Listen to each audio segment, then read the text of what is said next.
오늘은 코람데오의 신앙이라는 제목으로 같이 은혜 나누기 원합니다. 하나님 앞에 서서 신실하게 걸어간다는 것 결코 쉬운 일은 아니지만 무엇이 보이면 하나님 앞에서 신실하게 걸을 수 있냐 하면 하나님이 보이면 하나님 정말 살아계시구나, 하나님이 정말 내 아버지 되시구나, 하나님께서 나를 위하여 십자가에 돌아가시고 그리고 또한 그 십자가의 죽음과 부활하심으로 내가 하나님의 거룩한 자녀가 되었구나 라고 하는 사실을 깨닫게 되면 그러면 우리가 신실하게 하나님을 섬기는 거죠. 그냥 어제 그 유튜브에 있는 짧은 영상이라 그러잖아요. 쇼츠라 그러잖아요. 그런 쇼츠의 영상을 보다가 어떤 사람이 그런 얘기를 하더라고요. 자기가 신내림을 받아서 그래서 뭐 무당으로 행동하는 게 아니라 그것과는 상관없이 대학을 다니고 대학원을 다니고 지금은 선생님을 한다.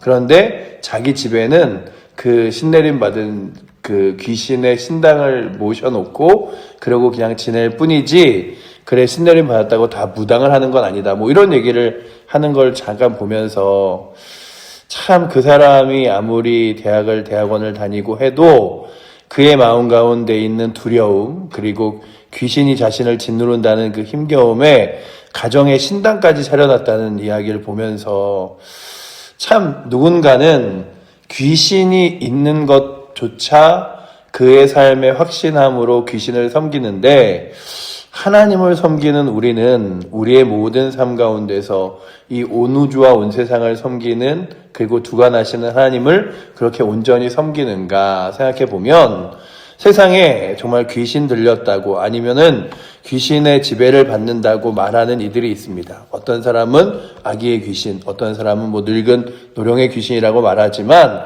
그들의 삶은 결국 악한 사탄 마귀에게 속박당하고 있을 뿐임을 성경이 보여주고 있죠. 그럼에도 불구하고 마치 그들이 특별한 능력과 특별한 그런 힘을 받은 것처럼 여기나 오늘도 우리가 가장 귀하게 아는 것은 이 온 우주와 온 세상을 주관하시는 하나님이 만왕의 왕이시고 만주의 주가 되셔서 그 온 우주를 주관하시는 하나님이 이 만왕의 왕과 만주의 주 되신다는 사실을 깨닫고 믿음과 신앙을 가지고 살아간다는 건 사실 이 세상에서 가장 큰 진리를 깨닫는 것과 마찬가지입니다. 아무리 대학과 대학원을 다녀도 아무리 더 많이 배워도 아무리 석사와 박사가 되어도 하나님을 알지 못하면 세상의 이치를 절반이 아니라 조금밖에 모르는 거고요. 하나님을 알게 되면 아무리 글씨를 모르는 사람이라 할지라도 가장 귀한 진리와 능력을 깨달아 알아가는 거죠. 그래서 우리는 분명히 압니다. 인생을 오래 살아갈수록 지혜로워지는 것이 아니라 하나님을 빨리 알아 그 하나님과 동행하는 것이 지혜로워짐을. 그렇다면 오늘도 이 새벽에 나오신 저와 여러분들이 하나님 앞에서 거룩하고 지혜로워지시기를 축복합니다. 왜냐하면 하나님이 우리의 삶에 살아계시고 그래서 내 삶이 하나님의 거룩한 영광과 맞닿아 있음을 바라보는 것이 귀한데 욥이 그런 고백을 하는 거예요. 내가 정말 힘들어도 오늘 말씀 그 윗절 10절에 내가 가는 길을 하나님이 아시니 하나님이 나를 단련하신 후에 정금같이 쓰시리라. 그러니 내가 하나님 앞에서 하나님 바라보며 살아가도록 노력하겠다. 뿐만 아니라 과거에도 그랬다라고 말하면서 두 가지 이야기를 11절과 12절에 합니다. 무엇이냐 하면 내 발이 그의 걸음을 바로 따라서 그의 길을 지켜 치우치지 아니하였고라고 되어 있죠. 좌로나 우로나 치우치지 않고 하나님의 말씀을 따라 올곧게 걸어가고 있음을 고백하고 있습니다. 오늘도 우리가 이 땅을 살아가면서 이 땅은 계속해서 우리로 하여금 유혹합니다. 넘어져 쉬다가 안 되잖아 어렵잖아. 그러며 우리의 삶을 하나님 말씀으로 좌로나 우로나 치우치지 않고 올곧게 걸어가는 것을 계속해서 방해하죠. 어떤 것 때로는 두려움이란 이유로, 어떤 때는 유혹이란 이름으로, 어떤 때는 나의 연약함으로 이렇게 붙드는데 욥이 오늘 맨 마지막에 이야기하는 게 뭐냐면 나도 하나님 말씀을 따라 걸어가는 게 두렵다. 그래서 때로는 하나님 나 너무 힘듭니다. 하나님 왜 나를 태어나게 했습니다. 하지만 그게 그냥 어둠과 죽음이 두려울 뿐이지 악한 것이 나를 둘러쌌기 때문은 아니다. 이런 고백을 합니다. 그래서 17절에 보시면 이는 내가 두려워하는 것이 어둠 때문이나 흑암이 내 얼굴을 가렸기 때문이 아니로다 라고 이야기하면서 흑암이 내 얼굴을 가리고 내가 어둠을 따라 행하는 것이 아니라 주의 거룩한 말씀을 따라 걸어가는데, 그런데 주의 말씀을 따라 걸어가면서 좌로나 우로나 치우치지 않기 위해서 날마다 올곧게 걸어갔다. 근데 이렇게 올곧게 걸어가는 방법은요, 다른 게 없는 것 같아요. 여러분들 운동선수를 보시면 아주 오랫동안 운동을 한 운동선수들도 늘 무엇을 하냐면 훈련이라는 걸 합니다. 훈련이라는 게 다른 게 없어요. 늘 하던 거를 그대로 하기 위해서 그 폼을 유지하고 그리고 가장 기본적인 행동들을 하는 거죠. 그렇다면 신앙의 사람들이 늘 훈련하고 그 폼을 유지하는 유일한 비결이 무엇이겠습니까? 예배 드리는 것, 그리고 또한 기도하는 것, 주의 말씀을 보는 것. 그래서 또한 그 말씀을 따라 살아가려고 노력하고 예배를 통하여 하나님 살아계심을 고백하고 나의 삶이 내 삶의 힘이 아니라 하나님의 힘과 능력으로 이끌어 가심을 고백하며 기도하고 말씀 앞에 서며 예배 가운데 서는 거죠.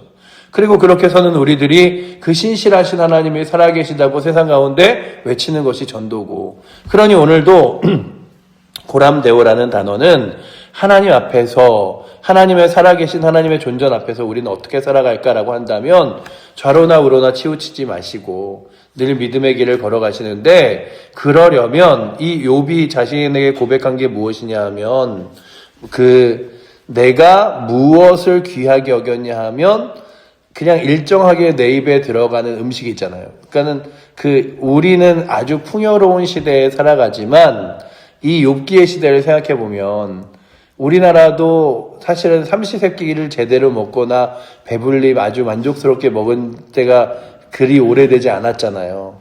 그래서 늘 우리가 그런 농담 삼아 이런 얘기 하잖아요. 야, 우리가 조선시대 왕보다도 훨씬 더 잘 먹고 잘 산다. 옛날 시대 왕보다도 잘 지낸다. 이러잖아요. 풍족한 시대를 우리가 살아가기 때문에 우리가 참 귀한 것이 없어서 그렇죠. 아이들에게 제가 아주 예전에 주일학교 중고등부 아이들을 데리고 고기 뷔페를 갔다가 충격을 받은 적이 있어요. 이 고기 뷔페를 데려가서 야, 너희 배부를 만큼 실컷 먹어 그랬는데 딱 삼겹살 한 점을 착 구워서 이렇게 앞뒤로 굽더니 그것도 정말 교회에서 말이 없는 2명의 학생을 제가 앉혀놓고서는 같이 이제 여러 명 갔는데 같이 먹는데 정말 고기 한 3점 안 놓고 이렇게 앞뒤로 뒤집어서 고기가 익어서 제가 잘라주고서는 먹어 그랬는데 그 고기 한 덩어리도 제대로 안 먹으면서 그 밥 다 먹은 다음에 저는 밥을 다 먹으면 고기를 안 먹어요 이러는 거예요. 아니 고기 뷔페로 왔는데 너희 실컷 먹으라고 왔는데 이랬더니 안 먹어요. 괜찮아요. 뭐 먹고 싶으면 집에서 먹으면 되죠. 이러는데 제가 사주는 제 입장에서 너무 아까운 거예요. 차라리 그냥 고기 하나 이만큼 사갖고 구워주면 훨씬 나을 걸. 그러면서 야, 시대가 아이들이 정말로 이렇게 필요한 게 없어서 학교 앞에서 연필을 나눠주면요, 연필 다 부러뜨리고 자 나눠주면 자 던지면서 집에 가는 아이들. 그래서 풍요로워서 부족함이 없는 아이들을 바라보면서 저희가 야, 너무 풍요로운 시대에 살아간다라고 하지만 욥의 시대는 그렇지 않았어요. 그러니 하루에 3끼를 제대로 먹는 것만 해도 얼마나 귀했겠어요. 야, 내가 아침, 점심, 저녁을 다 먹고 사네. 이런 거 있잖아요. 그런데 욥이 뭐라고 고백하냐 하면 12절에 이렇게 이야기하죠. 내가 그의 입술의 명령을 어기지 아니하고 정한 음식, 하루에 3끼의 음식보다 그 입의 말씀을 귀하게 여겼노라 라고 이야기해요. 아, 오늘 밥 먹었네. 아유, 오늘은 그래도 겨우 식사했네. 저 북한 땅에 있는 사람들이 그러잖아요, 지금도. 그런데 그렇게 정한 음식을 먹는 것보다 무엇을 귀하게 여겼냐 하면 주의 말씀을 귀하게 여겼대요. 근데 지금도 풍요로운 시대지만 정말 안타까운 건 영적으로 풍요롭지 않은 것 같아요. 스스로 영적인 다이어트를 하는 것처럼 저는 영적으로 충만하여 살찌기 안 됩니다. 저는 하나님 앞에서 이렇게 풍요로울 수 없습니다 하는 세대처럼 하나님 말씀과 멀어지고 기도하는 자리에서 멀어지고 예배하는 자리에서 멀어지는 이 땅을 바라봅니다. 점점. 그래서 교회마다 그러죠. 예배를 안 나오니, 예배를 예배를 드릴 수가 없습니다. 뭐 이런 고백들을 할 정도로. 그런데 오늘 우리가 정한 음식보다 하나님의 거룩한 말씀을 나의 삶에 정말로 필요하다고 여기는 것들보다 주의 말씀과 능력을 더 필요로 여기며 주를 따라 걸어갈 수 있는 은혜가 오늘도 우리 모든 칠보대교회 성도들에게 넘쳐서 그렇게 살아가기를 원합니다. 왜냐하면 그게 능력이기 때문이에요. 그리고 또한 그가 고백하는 게 무엇이냐 하면 하나님이 내게서 원하시는 것, 그의 뜻은 늘 일정하셔서 하나님이 하시고자 하는 대로 나를 일으키실 텐데 그냥 나는 그 앞에서 떨면서 주의 인도하심을 따라 구할 뿐이다. 이런 고백을 그 다음에 하죠. 13, 14절에 보시면 그의 뜻은 일정하시니 누가 능히 돌이키랴. 그의 마음에 하고자 하시는 것이면 그것을 행하시나니 그런즉 내게 작정하시는 것을 이루실 것이라. 근데 이게 여러분들 보시면 어차피 하나님 뜻은 돌이키시지도 못할 텐데 이게 아니라 하나님의 구원의 계획, 하나님의 사랑의 계획, 하나님께서 우리를 인도하심 이런 계획들이 변함이 없다는 거예요. 하나님은요 우리에게 성경을 주시면서요 이렇게 이 성경을 우리에게 뭐라고 주셨냐 하면 너희 이대로 살아가야 되는 법칙이야. 이대로 살아가지 않으면 벌 줄 거야. 이러면서 주신 게 아니라 우리가 성경을 무엇이라고 고백하죠? 신약, 구약이라고 생각하잖아요. 이 약이라는 뜻이 약속이라는 뜻이에요. 그러니 그 이스라엘 사람들에게는 구약 성경만이 성경이라 우리에게 주신 약속은 유일하게 이 하나다. 창세기부터 말라기까지 이 하나다라고 말하지만 우리는 예수 그리스도를 통하여 하나님의 약속이 완성되셨다. 그래서 이전에 주신 약속이 있고 또 새롭게 주신 약속이 있다. 그래서 구약과 신약이라 그러는 거예요. 이거는 하나님이 너 이렇게 안 하면 내가 너를 혼낼 거야, 벌 줄 거야 이게 아니라 내가 너와 약속할 거야. 그래서 네가 주 예수 그리스도만을 믿으면 그래서 하나님을 사랑하고 내 이웃을 사랑하면 그것이 가장 큰 계명임을 그리고 주 예수 그리스도가 너의 구원자 되심을 분명히 약속해 줄게. 그러니까 이 성경은요 저희를 벌하려고 주거나 아니면 이거 지키나 안 지키나 보여주는 책이 아니라 우리를 향한 하나님의 신실한 약속이십니다. 그러니 하나님께서 우리에게 그 변하지 않는 그런 오늘 말씀에서 이제 그의 뜻은 일정하시니 누가 돌이키랴라고 이야기하는 욥의 고백의 하나님의 뜻의 일정하심은 우리 앞에서 잘하나 못하나 보자의 일정하심이 아니라 그의 사랑과 그의 인도하심과 이끄심일 줄 믿습니다. 그래서 오늘도 우리가 고백한 것처럼 찬양한 것처럼 주 안에 있는 나에게 딴 근심이 있으랴. 주님을 찬양하면서 나 주님만 따라가리라고 고백하는 그 일정하시고 나를 사랑하시고 인도하시는 주의 거룩한 손길을 따라 걸어갈 수 있는 은혜가 오늘도 이 새벽에 나오신 여러분들에게 그리고 또 우리 모든 칠보대교 성도들에게 있어서 주께서 인도하시는 길을 따라가러 가는 것이 가장 복된 길입니다. 라고 고백하며 걸어갈 수 있기를 원합니다. 우리가 세상 가운데 전도하는 이유도 그거죠. 우리 교회에 앞으로 10년 후를 보니까 정말로 시대가 상황이 더 어려워져서 우리 그래서 앞으로 10년 후를 대비하기 위해서 우리 교회 많은 성도들을 모아야 된다. 이거 아니잖아요.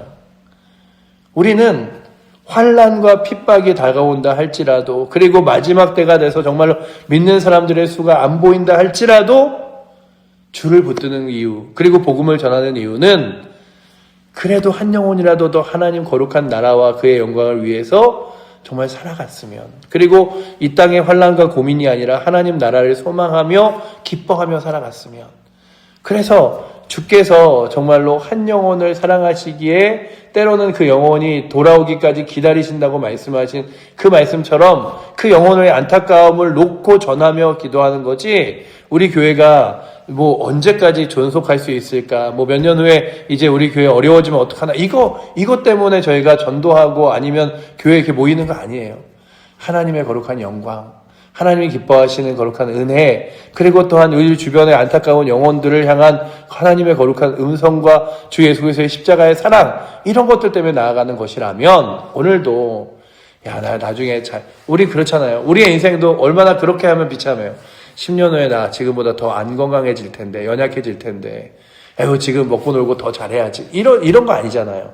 그러니 오늘도 우리의 존폐를 걱정하는 것이 아니라 안타까운 영혼을 바라보며 그리고 살아계신 하나님이 기뻐하시는 거룩한 영광을 바라보며 살아갈 수 있는 은혜가 우리 칠보저희 교회 성도들에게 있어서 야 우리 교회 10년 후에도 잘 되어야 될 텐데 이게 아니라 주님 한 영혼이라도 주의 거룩한 영광 앞에 서게 하여 주시옵소서. 주님 정말 저희들이 이 땅을 살아가면서 세상 붙들고 세상 따라 걸어가는 것이 아니라 주님 붙들고 걸어갈 수 있도록 주님이 기뻐하시는 일을 행하며 걸어갈 수 있도록 주여 우리 인도하여 주시옵소서. 그런 모습으로 하나님 앞에서 늘 주님이 나를 지켜보시고 함께 하신다는 사실에 주님의 뜻은 변함이 없다는 사실에 늘 믿음을 붙들고 나아갈 수 있기를 축복합니다. 그래서 오늘 말씀의 마지막에 이렇게 써있죠. 그러므로 15, 16 전에 그가 내 앞에서 떨며 그러므로 내가 그 앞에 떨며 지각을 얻어 그를 두려워하리라. 하나님이 나의 마음을 약하게 하시며 전능자가 나를 두렵게 하셨으니. 그러니까 하나님 앞에 설 때마다 그는 두렵고 떨림으로 서지만 그러나 그게 어떤 두려움이냐 하면 하나님이 무섭고 두려워서가 아니라 하나님이 영광스럽고 존귀하기 때문에 그 앞에 두려움으로 서는 거래요. 그래서 이 두려움이라는 게 어둠이 내 얼굴을 가리는 것이 아니다라고 말하는 거죠. 그러니까 내가 죄를 많이 졌기 때문에 하나님이 두려운 게 아니라 하나님이 존귀하신 분이기 때문에 그분을 내가 두려워합니다. 그리고 그분이 이끄시는 길을 내가 걸어가는데 그렇게 하나님만을 바라보며 살게 하여 주시옵소서. 이런 고백을 그러니까 욥의 고백이 많이 바뀌었음을 여러분들도 보시죠. 그러니 오늘도 우리 사랑하는 칠보저희 교회 성도들이 하나님 바라볼 때마다 하나님이 내게 벌 주시면 어떡하지? 아니면 내가 일주일 동안 그렇게 죄악 가운데 살았는데 부끄럽다. 이게 아니라 하나님 정말 영광스러운 분이신데 그 하나님 바라볼 때마다 내가 정말로 두려움으로 그리고 하나님 영광 돌리는 마음으로 신실하게 살아가야지. 그런 마음으로 살아갈 수 있는 은혜가 오늘도 우리 모든 교회 성도들에게 있어서 주님 바라보며 감사하며 또한 주의 거룩한 뜻을 따라 걸어갈 수 있는 은혜가 있기를 축원합니다. 기도하겠습니다. 사랑의 주님, 욥이 하나님 앞에 좀 더 신실하게 서려고 그리고 하나님의 뜻을 조금씩 깨달아 발견하여 감을 우리가 바라봅니다. 우리의 인생도 고람되고 하나님 앞에서 살아갑니다. 하나님을 정말로 무서워서 떠는 것이 아니라 하나님의 존귀하심 때문에 그를 경외함으로 두려워하고 주님이 기뻐하시는 길을 따라 걸어갈 수 있도록 인도하여 주시고 아버지 하나님 우리 교회가 더 잘되기 위해서가 아니라 그 안타까운 영혼들을 향한 안타깝고 애타는 마음으로 그리스도의 복음을 전하고 주의 사랑을 전하며 하나님 거룩한 영광을 기뻐하며 예배하고 주를 위해 헌신할 수 있는 귀한 은혜가 우리 사랑하는 성도들에게 넘치도록 주님 붙들어 주시옵소서. 아버지 하나님 오늘도 귀한 날 허락하여 주셨사오니 주님 바라보며 이 날 살아갈 수 있도록 인도하여 주시고 오늘도 우리가 주의 거룩한 은혜 앞에 감사하며 지낼 수 있도록 감사를 능력을 허락하여 주시옵소서. 우리를 사랑하시는 살아계신 예수 그리스도 이름으로 기도드립니다. 아멘. 하늘에 계신 우리 아버지여 이름이 거룩히 여김을 받으시오며 나라의 마옵시며 뜻이 하늘에서 이룬 것 같이 땅에서도 이루어지리이다. 오늘날 우리에게 일용할 양식을 주옵시고 우리가 우리에게 죄 지은 자를 사하여 준 것 같이 우리의 죄를 사하여 주옵시고 우리를 시험에 들게 하지 마옵시고 다만 악에서 구하옵소서. 대개 나라와 권세와 영광이 아버지께 영원히 있사옵나이다. 아멘.